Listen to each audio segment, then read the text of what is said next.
I'm presenting on screen time today. We'll first go through a small section on what screen time does, what are the effects of screen time, mostly adverse effects, and then how do we guide and how do we manage reducing time for children. So, what problems can arise due to screen time? What do you think are the problems that can arise? And Gomti says vision problems. Anyone else has any other suggestion right now?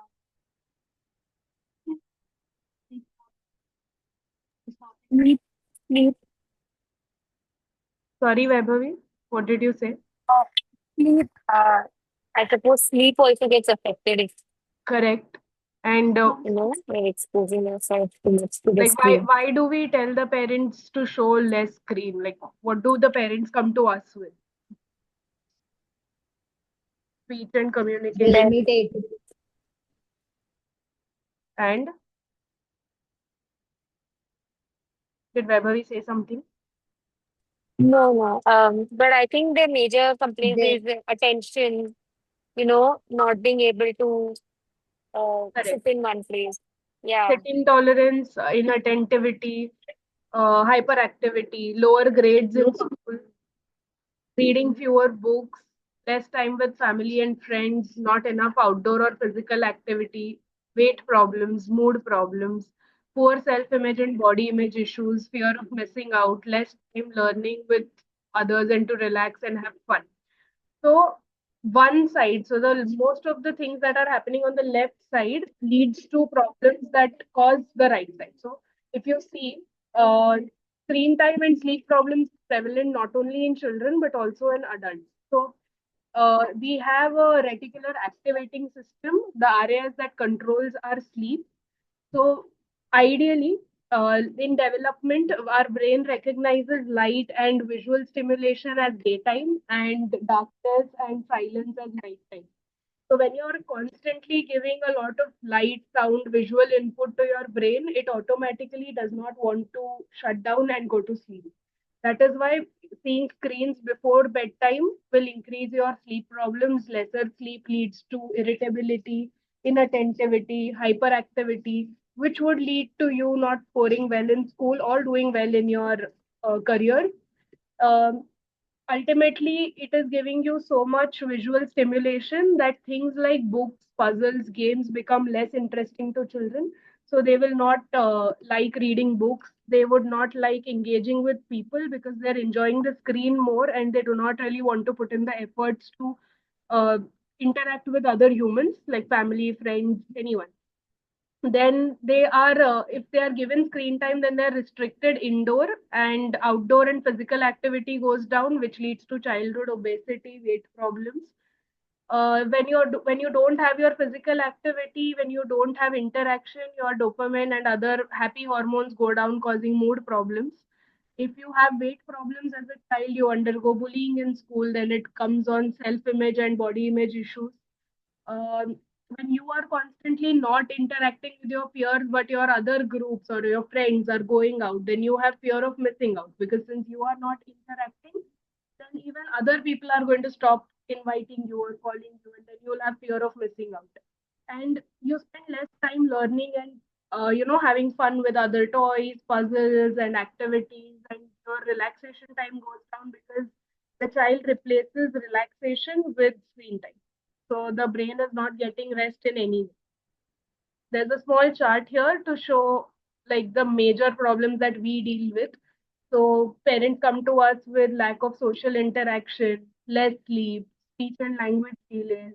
The child is unable to achieve the life skills or what we call age appropriate activity, and lower physical health.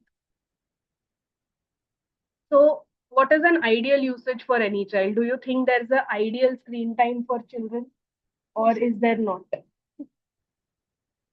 Like, It, if you see in today's day and age, if we tomorrow tell a parent कि कल से screen नहीं दिखाना है, सब बंद कर दो, so it's not going to be possible, because somewhere their academics depend on screens, somewhere the child, there are certain things like how much ever you try to protect your child from screens, they are going to get it from school, they're going to get it from somewhere else. So how do you determine what is an ideal screen time. So until 18, so there's like we have milestones or things for other development, like social development, physical development, speech, feeding. We have it for screens as well. So until 18 months of age, we have to limit the screen use to video chatting along with an adult. Like the under parental supervision, the child can talk to maybe friends or family who are not living with the child on the screen, and that should be the only type of screen time the child has till the first 18 months. That is 1.5 years of age, and no other rhymes, no other cartoons or anything should be introduced at this age because the child cannot process anything. They cannot process a story when they're 1.5 years of age. So it's only going to be visual stimulation and they're not going to process it in any way. But they'll get addicted to the types of colors they use, to the types of sounds they use. If you have to give the child exposure to rhymes, the parent singing it, the mother singing it, or the father singing it, or nannies or caretakers, grandparents singing to the children, telling them stories is a better alternative to giving them screen time. Then between 18 to 24 months, that is 1.5 years to 2 years, the screen time should be limited to watching educational programming with caregivers. That again should be controlled, that it's not, ABCD on very modulated voices or very bright colors are not used in the video. This can also be avoided by parents, singing it to the child or showing them like the alphabet boards that we have or anything else. It should be educational basically. It should teach them colors, it should teach them numbers or alphabets, that kind of thing. Fruits, animals, if it has to be given, it can again be avoided till 2 years. For children 2 to 5 years, limit non-educational screen time to about 1 hour per weekday and 3 hours on the weekend day. So if a child is on zero screen time, then this is not a compulsion. It's not like the child should have this much screen time. But if your child has a lot of screen time and you want to reduce it, then this is what you can follow. 1 hour every day and 3 hours on the weekend days. That means 2 days, 3 hours becomes 1.5 hours. And this can be used as feedback. So it can be taken out, the 1 hour can be taken out if the child has not completed his tasks for the day. And the 1 hour will be given only if the child completes the task. Eventually, if the child is not asking for it, that 1 hour can be reduced or the 1 hour can be taken out and replaced by some other activities that we'll see in the further. Now, for ages 6 and older, encourage healthy habits and limit activities that include screens.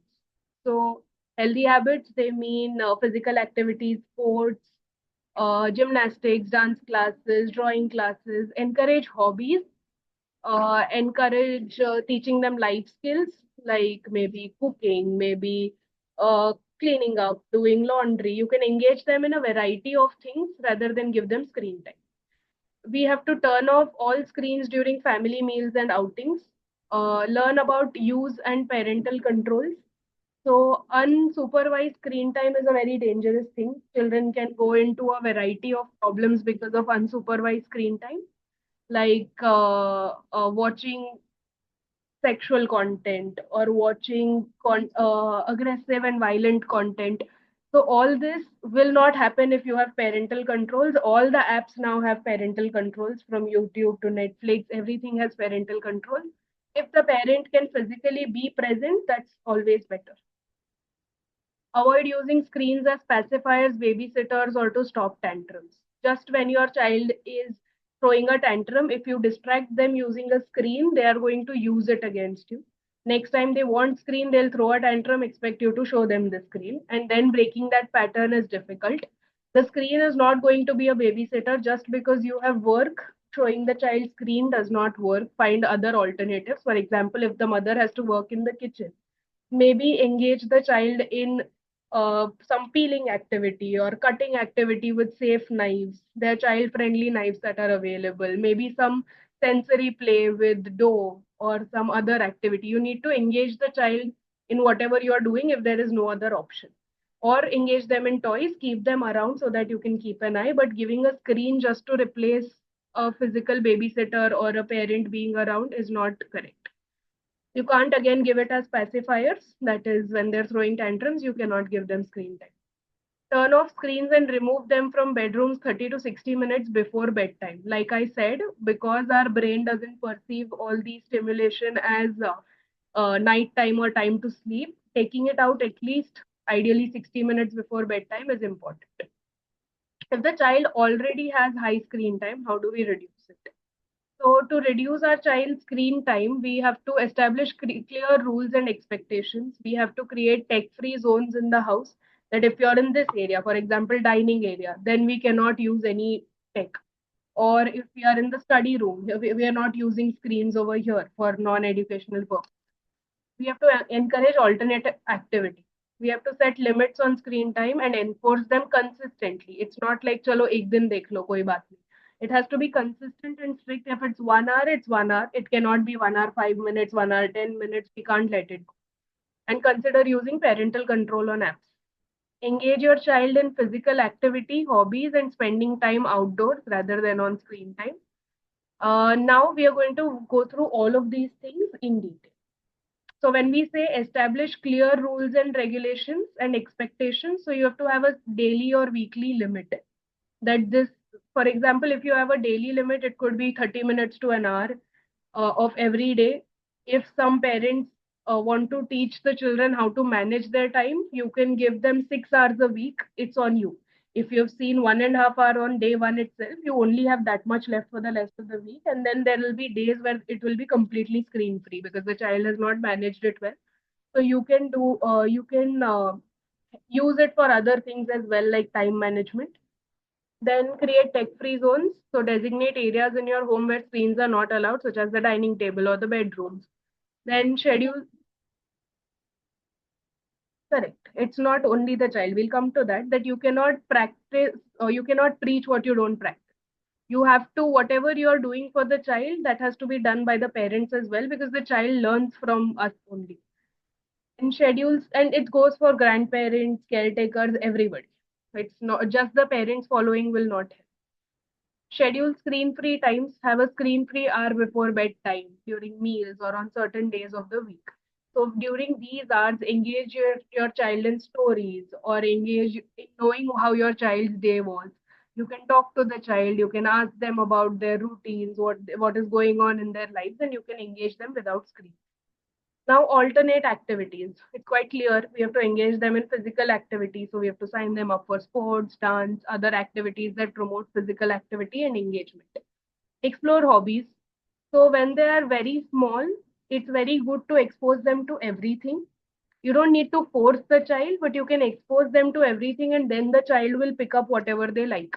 It's not, you don't need to enforce your preferences on the child. For example, if I do not like sports, I won't put my child just in cultural activities. You have to expose them to everything, and then they can choose their hobby of choice. Because when you force an activity on child, the child will immediately look for alternatives, and screen is the easiest alternative they'll get. Then spend times outdoors. So plan family outings to parks, to hiking trails, or to other outdoor places that offer fresh air, adventure. Take out one day in the week or one day in the month where everyone can go out for a picnic, for a hike, for an maybe a day at the water park, to a swimming pool, whatever is within the parents' control and uh, like whatever they can do for the child, they can take. So going to a local garden is something I think most people can do. So that needs to be incorporated. We have to set a good example. This is what Zainab also pointed out. So you have to model healthy screen habits. You have to be mindful of your own screen time and put away your devices when you're with the child. So if both parents are on the screen and you're expecting the child to do nothing, the child is also going to turn to a screen. Then create a shared experience, spend quality time with the child, engage in activities that everyone enjoys, the parents as well as the children. So it could be board games, reading aloud, playing together outdoors. So we have also seen whenever we play the board games with our kids, they're always more engaged rather than us giving a child an activity to. Whenever we are also a part of it, they're more receptive to it, they have more fun, and they're more engaged. If we leave them alone कि तुम ये कर लो, तुम यहाँ बैठ के ही कर लो, they're not that interested in that activity. So children look for shared experience, and if they do not get it from us, they are again going to go to a screen and see what is happening, and they are going to be more engaged with that. Then utilize technology wisely. So parental control apps, monitor screen time, choose educational apps. So there are a lot of apps now. There are inbuilt things in the phone that monitor your screen time. So if your child has a device, then you have to check every day ki how much screen time has been there. If it's more, you need to have that talk with your child and put the controls on the phone. And choose educational apps. There are a lot of apps that are based on brain puzzles, based on teaching things. So these apps can be chosen. We can also, as therapists, find out these apps and give them as alternatives to the parents that this is what you can give in that 1 hour that you're giving them. So our goal is to first bring it to 1 hour or 30 minutes and then making that productive. So, like we usually tell them that first take them off the phone, bring them to the TV, because when it is a phone, it's in your hand, it feels more personal and it feels like somebody is taking that away from me. When it's a TV, it is being switched off for everybody. It's not individually being switched off for just that child. So, that's more or less how our parents have controlled it, because during our times, it was mostly TV and we knew this was an hour that we get to watch it and then it's going to go away. So it never felt like something was taken away from us. It is just switched off for everybody. So we have to first shift them to the TV, or if you're reducing time on the phone itself, then reduce the time and then make it productive. Gradual changes and consistency. It is not going to happen in one day. So the parents also need to be patient. If a therapist or if a school teacher or if anybody has told them, ki, no, you have to reduce screen time for your child, it won't happen in a day.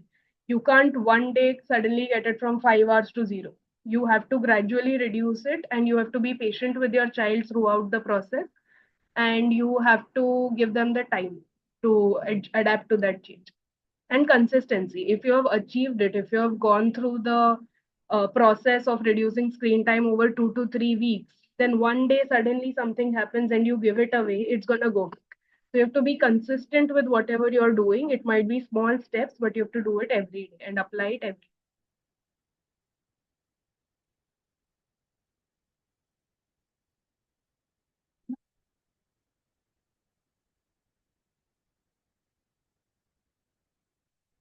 Also need to make sure what tantrums is if you are receiving a tantrum back. So if you are shutting down the TV, if you are, so one thing is what Vatika has said that you need to give alternative and you need to give another thing to the child, so the child gets distracted or the child has something more to do. Because most of the time people come, the youngsters and adolescents, they come and say, I was getting bored, so I used. So definitely alternative is suggested. We make them do painting, make them do an artwork, something, or with blocks or something or like that. Simple, but if you are shutting it down very much needed, then you provide some alternative to the child, and that is interesting. Second, to make it very clear to the parents when you are working on it, you will definitely get answers. Now it's on your skill or advice, whatever the therapist has given, that if the tantrum is coming, how you can handle that tantrum, and it has to be handled with patience, because again, something which we are taking from the child is going to give you hard times. You need to handle it with lots of patience. If you're taking it away and you are giving it with harsh